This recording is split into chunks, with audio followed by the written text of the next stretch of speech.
네, 첫 번째 코너는요. 이 지역의 이슈를 꼼꼼히 살펴보는 꼼꼼한 시사 시간입니다. 네. 오늘은요. 윤예담 시사캐스터가 준비하셨다고요? 네, 오늘 짚어볼 이슈는요. 전남장애인 종합복지관 위탁기관 선정 논란입니다. 얼마 전 전남장애인 종합복지관을 5년간 운영할 위탁기관이 선정됐는데요. 네. 이 기관을 두고 자격 요건이 논란이 되고 있습니다. 자세한 내막 영상을 통해 확인해 보시죠. 지난 1991년 나주에 문을 연 전남장애인 종합복지관. 이곳은 연면적 4,518제곱미터, 지상 2층 규모의 장애인의 재활 자립을 돕는 치료실과 복지 증진을 위한 교육실, 체육관 등을 운영하고 있는데요. 네. 기존 위탁기관의 계약 기간이 만료됨에 따라 지난 11월 올해부터 5년간 위탁 운영하게 될 기관을 공개 모집했습니다. 그 결과 5개 단체 가운데 조선대학교 사회복지회가 최종 위탁 법인으로 선정됐는데요.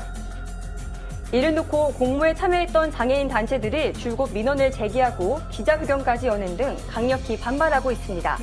왜죠? 하지만 이에 대해서 전남도에서는 크게 개의치 않는 입장입니다. 반면 위탁기관 선정 절차에 의문을 제기하는 장애인 단체들. 선정된 기관의 모든 심사 절차 과정이 잘못됐다고 지적합니다. 그래요?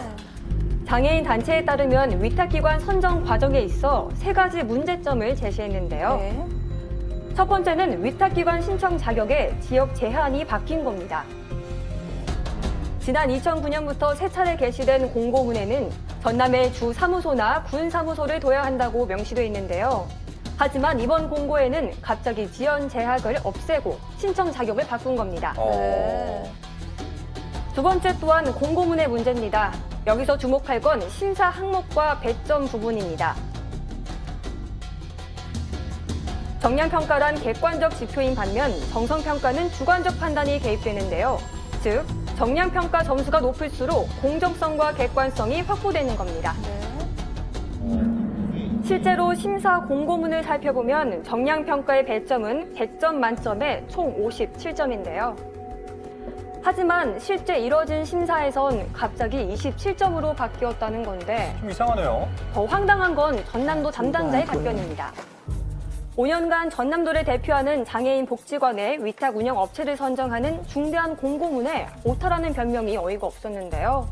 전남도에 따르면 원래 정성평가 항목을 정량평가로 잘못 기재해 공고문을 게시했다는 겁니다. 마지막 의문점은 위탁기관의 전문성 부족. 조선대학교 사회복지회는 법인 독립사무실과 상근 직원이 없는 데다 장애인 시설 운영 실적조차 전무해 정량평가 항목에서 고작 1점을 받았습니다. 전국 도에서 위탁 운영하는 기관을 살펴보면 대부분이 사회복지법인인데요. 장애인 단체를 제외하면 2015년에 설립한 신생사단법인이 도의 장애인 복지관을 위탁 운영하는 건 전라남도 단 한 곳뿐입니다. 네, 처음에 영상을 봤을 때는 뭐가 문제지 싶었는데 좀 계속 보다 보니까 석연찮은 부분이 참 많은 것 같아요. 네. 제가 봤을 때는 이 선정 과정의 어떤 공정성이 최대 관건일 것 같아요. 네, 맞습니다. 현재 공모에 참여했던 장애인 단체가 반발하는 이유는 크게 2가지인데요. 첫 번째, 전남도가 돌연 자격 요건을 변경했다는 점입니다. 자격 조건에 지역 제한을 뒀던 과거와 달리 이번부터는 이 지역 제한을 없앴습니다.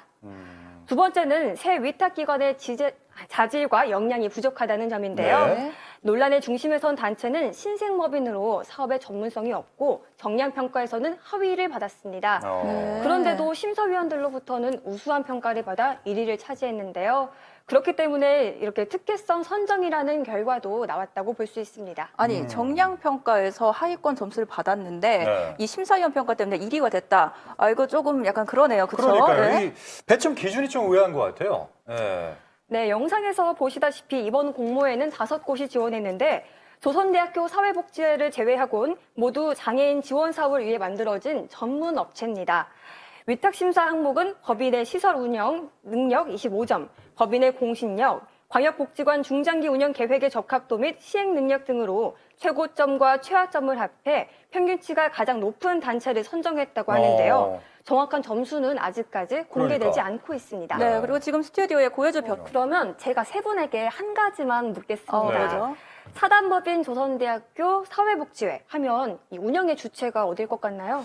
뭐 조선대학교가 조선대학교 들어갔으니까 조선대학교 아닐까요? 아닐까요? 네. 네, 대부분은 그렇게 생각하실 텐데요. 이 명칭 역시 논란의 주범 중 하나입니다. 장애인 단체의 설명 들어보시죠.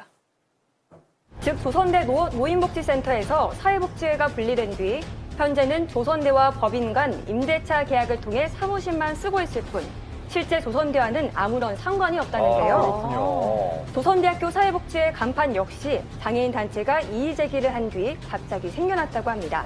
네.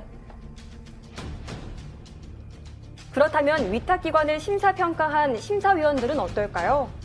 이들 역시 조선대학교 사회복지회라는 명칭에 속아 그릇된 판단을 하진 않았을까요?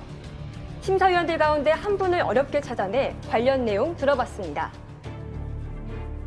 처음부터 조선대 사회복지회가 법인명을 의도했던 안 했던 간에 중요한 사실은 대다수가 잘못 알고 있다는 건데요. 이에 대해 조선대 사회복지회 대표에게 직접 물어봤습니다. 그럼에도 전남도는 왜 이 법인을 선정한 걸까요? 답변서 내용에 따르면 사업 계획과 시설장애, 사업 수행 능력 등에서 우수한 평가를 받았다며 터무니없는 주장을 펼치고 있는데요. 장애인 단체는 선정 과정부터 공정성이 훼손됐다며 감사원에 민원을 제기하고 법적 대응에도 나선다는 입장입니다. 전남대에서는 왜 꺼리는 거죠? 이게 내부 문서이기 때문에 공개할 수 없다는 입장이고요. 또 적법한 절차에 따라 공정하게 심사가 이루어졌다는 말만 계속해서 반복됩니다. 아, 진짜 답답하네요. 네, 진짜. 네, 그런데 이 조선대학교 사회복지회 측은 오히려 평가 점수를 공개하고 싶다는 입장이거든요. 관계자 이야기 직접 들어보시죠. 네. 멈출 수 있는 방법은 없는 건가요? 네. 이 무엇보다 선정 과정에서의 공정성이 관건입니다. 이 지자체가 위탁기관 선정 과정을 비롯한 이 운영 체계를 재정비해서 투명한 선발 기준을 정립하고 그 과정을 공개해 불필요한 오해가 발생하는 일이 없도록 해야겠습니다. 네, 윤여담 캐스터 오늘 잘 들었습니다. 네.